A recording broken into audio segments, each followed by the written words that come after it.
city that never sleeps. Millions moving, rushing, and surviving. At first glance, it's just noise, traffic, and chaos. But look deeper, because beneath all this, history is still breathing. Colonialism didn't just disappear, it changed form and state.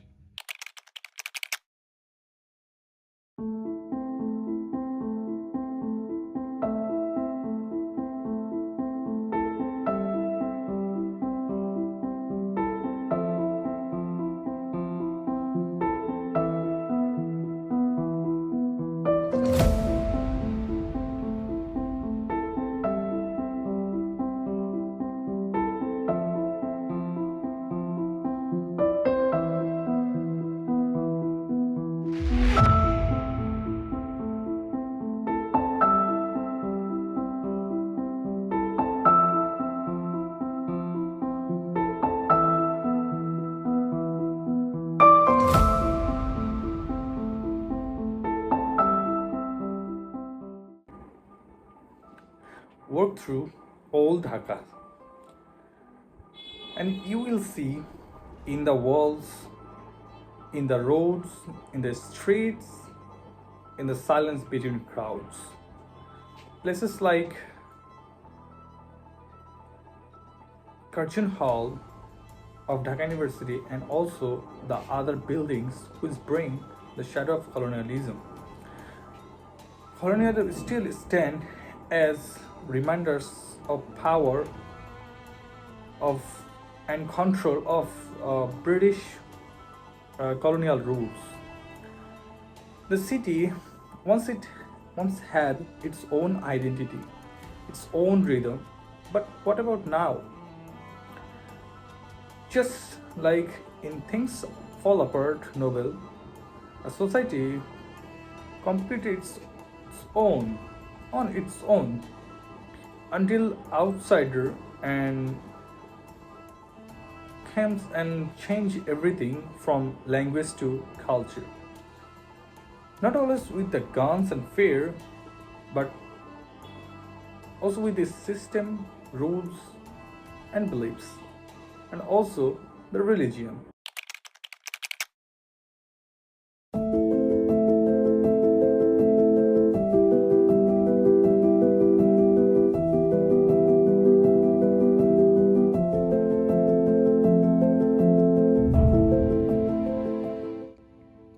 Listen closely in Dhaka.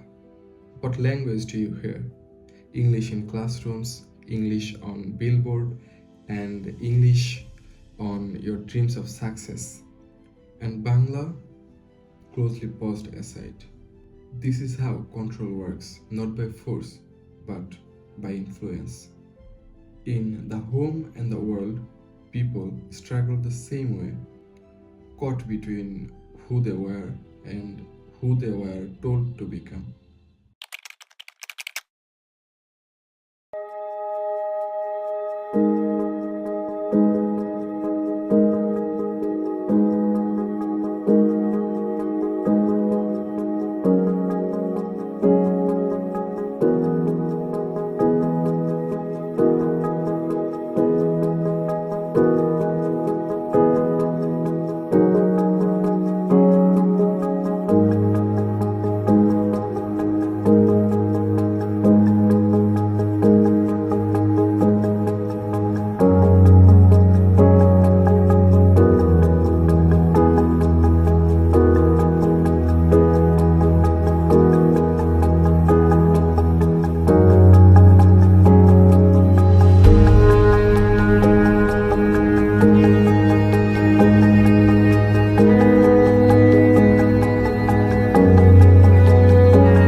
Dhaka is not one city, it's many worlds living side by side.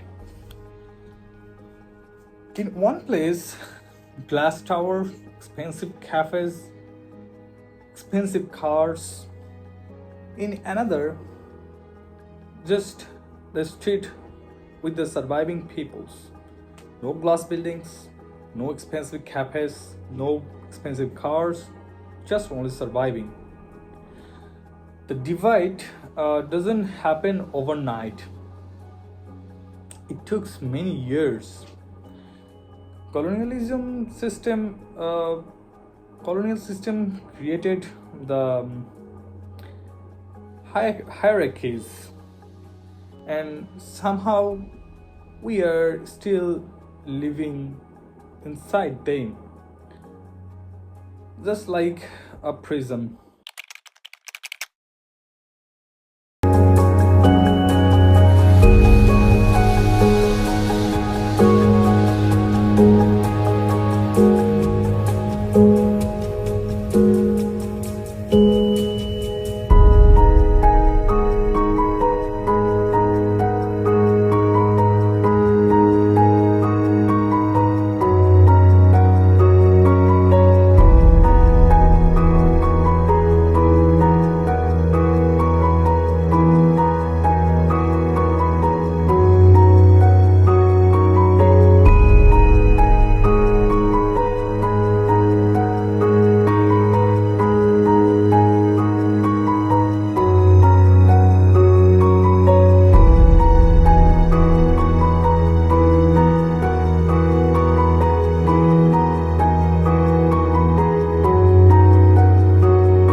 Walk through markets, mosque, and temple. Tradition is still alive, but it's changing. The way they worship, the way they sell their products, old values don't disappear, they just slowly fade away. In Things Fall Apart, beliefs are replaced. Here, they are not replaced, they are just diluted. And the result? A culture that feels so uncertain.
This generation is standing at a crossover.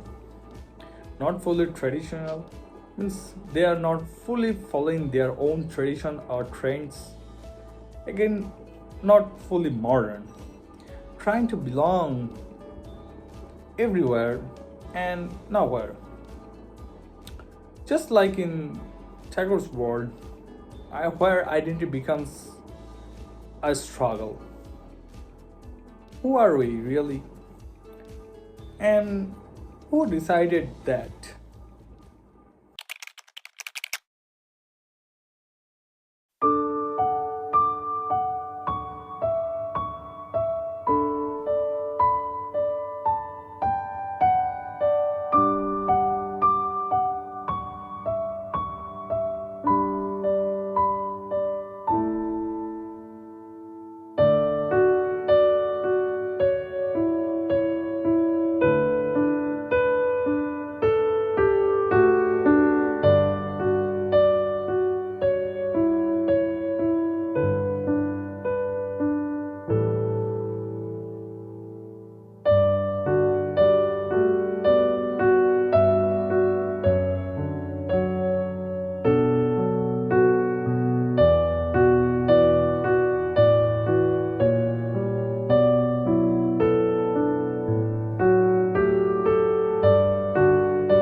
story of loss, change, and survival, and maybe resistance, because the past that never really leaves us, it just waits in the background. And the question is, are we shaping our future or just trapped in our past?